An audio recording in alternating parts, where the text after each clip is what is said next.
इस गुरुकुल के बारे में बात ये चल रही है कि बच्चे छोटी छोटी दीवारों से कूद के भाग जाते हैं और फिर चौकी में गए हैं, फिर वो आए हैं, इस तरीके से बातें हैं। तो मैं ये कंफर्म करा देता हूँ कि यहाँ की दीवारें कितनी ऊंची हैं और कहाँ से वो भाग सकता है। ये वो गुरुकुल है जहाँ पर ये मामला उठा है। अब मैं आपको इधर से दिखा देता हूँ, चारों तरफ से ये दीवार बंद है। वो अगर जो गेट की बात करूँ तो अंदाज़ा सा वो 12 फीट का गेट है और यहाँ पर सारा दिन फैकल्टी रहती है।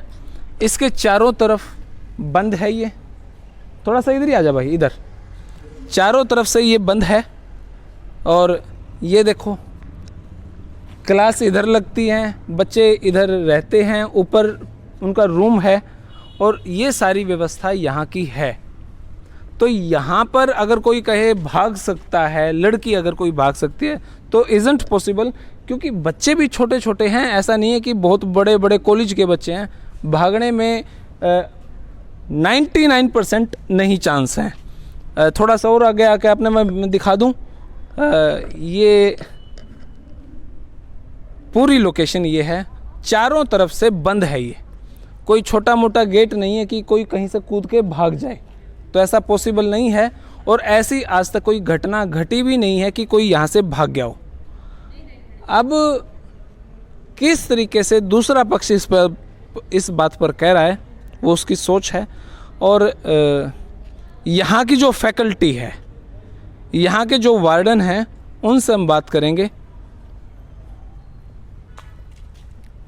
नमस्कार मैम। नमस्ते सर। मैम कैसे हैं आप? ठीक है सर। आप भी आ जाओ जी। नमस्कार जी। नमस्ते जी। आप दोनों क्या पढ़ाते हैं इधर?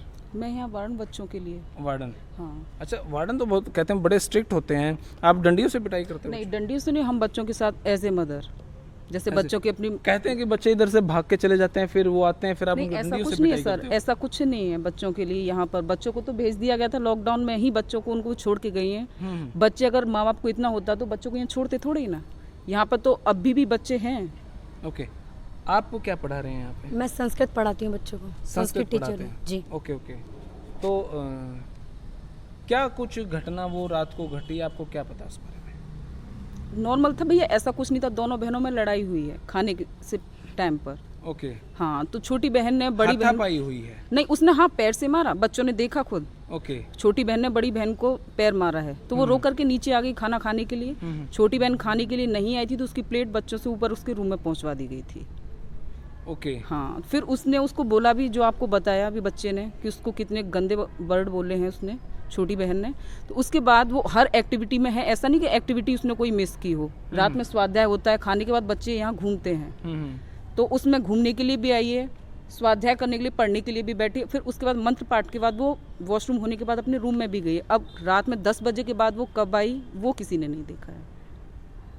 पढ़ाई में कैसी थी? पढ़ाई में अच्छी थी सपना। उस दिन बच्चों के रिजल्ट बनाए थे हम लोगों ने, तो वो पूरे दिन हमारे साथ में थी, रिजल्ट बना रही थी। कहीं से भी हमें कहीं फील नहीं हुआ कि सर वो ऐसा करने वाली है।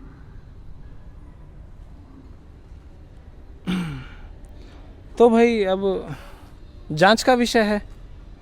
सारा दिन से वो ठीक भी थी, एकदम रात को लड़ाई हुई, सुबह ये घटना घटी।